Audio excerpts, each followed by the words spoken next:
मध्य प्रदेश में जांच एजेंसियां अब किसी भी भ्रष्ट अधिकारी के खिलाफ कार्रवाई शुरू कर सकेंगी। इसके लिए अब उन्हें संबंधित विभाग से अनुमति नहीं लेनी होगी। देखिए रिपोर्ट।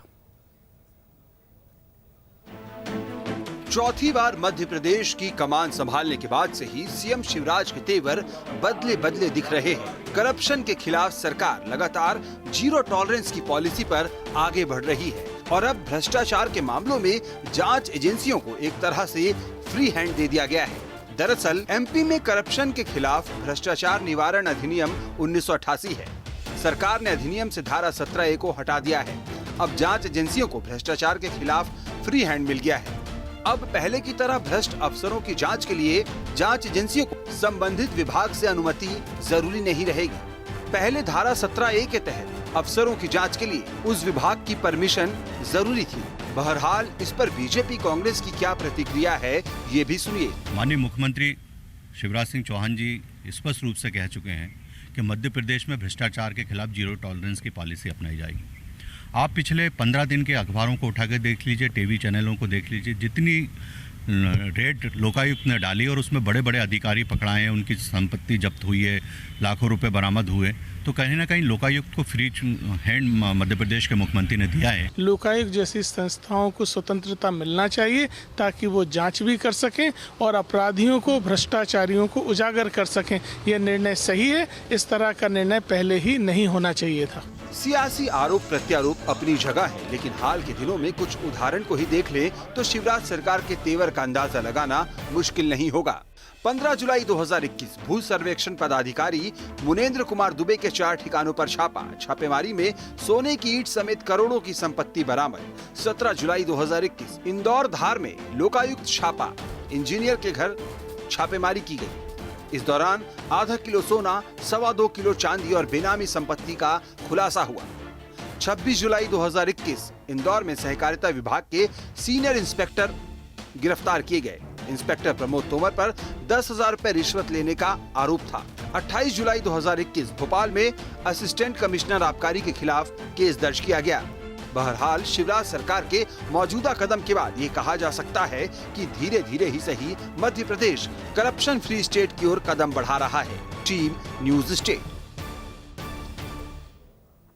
लगातार सोशल मीडिया से पिछड़ती जा रही बीजेपी अब एक बार फिर से अपनी टीम को अपडेट करने में जुट गई है। पिछले कुछ दिनों से जो खबरें सामने निकल कर आई, उसके बाद बीजेपी आईटी सेल ने अब मजबूती के साथ सोशल मीडिया प्रभारियों और आईटी सेल से जुड़े कार्यकर्ताओं को अपडेट करना शुरू कर दिया है, ताकि आने वाले उपचुनाव में पार्टी को प्रदेश में सोशल मीडिया के प्रचार का फायदा मिल सके। सोशल मीडिया के सभी प्लेटफॉर्म पर बीजेपी पिछले कुछ दिनों से पिछड़ी हुई नजर आ रही है और इसकी सुगबुगाहट पार्टी के अंदर भी है, क्योंकि प्रदेश प्रभारी मुरलीधर राव भी इस बात पर जोर दे चुके हैं कि सोशल मीडिया पर नेता अपनी सक्रियता बढ़ाएं।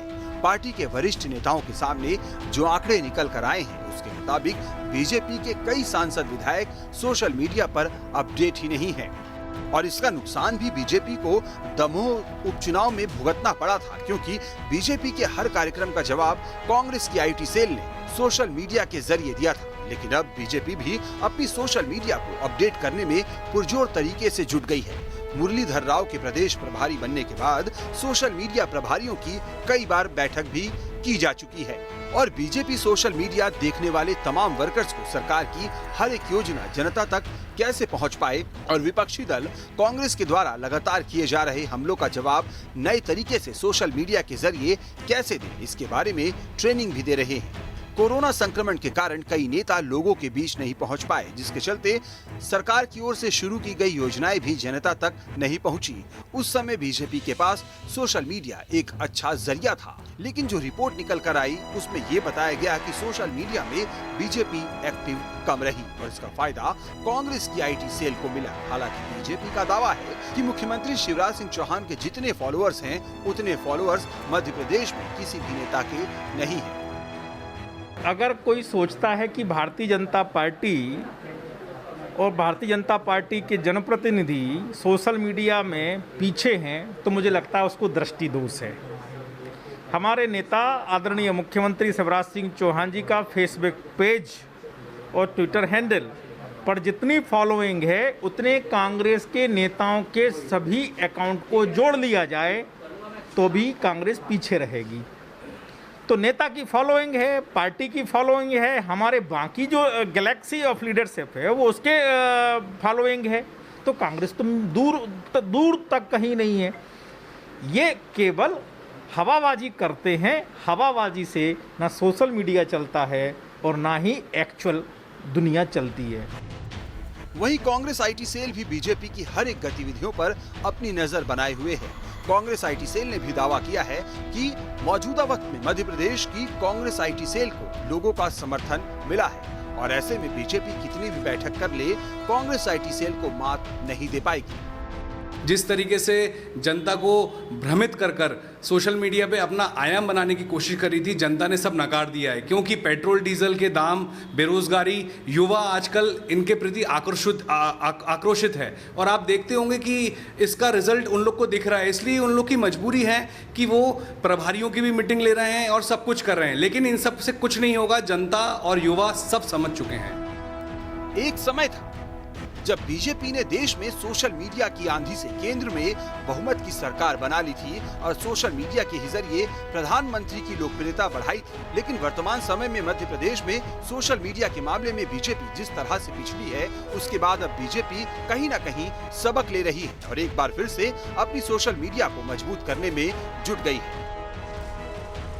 ऐसे में बीजेपी ने एक बार फिर से अपनी सोशल मीडिया टीम को एक्टिव कर दिया है, क्योंकि एक समय था जब सोशल मीडिया की एक्टिविटी के चलते ही भारतीय जनता पार्टी ने केंद्र में और मध्य प्रदेश में अपनी सरकार बनाई थी। और यही वजह है कि बीजेपी लगातार अपने सोशल मीडिया एक्सपर्ट्स को लेकर ये दावा करती रही थी कि चुनाव में वो कभी हार नहीं सकती।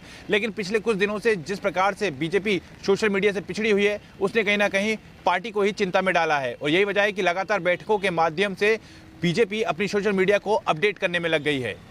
वीडियो जर्नलिस्ट हिमांशु के साथ जितेंद्र शर्मा, न्यूज स्टेट, भोपाल।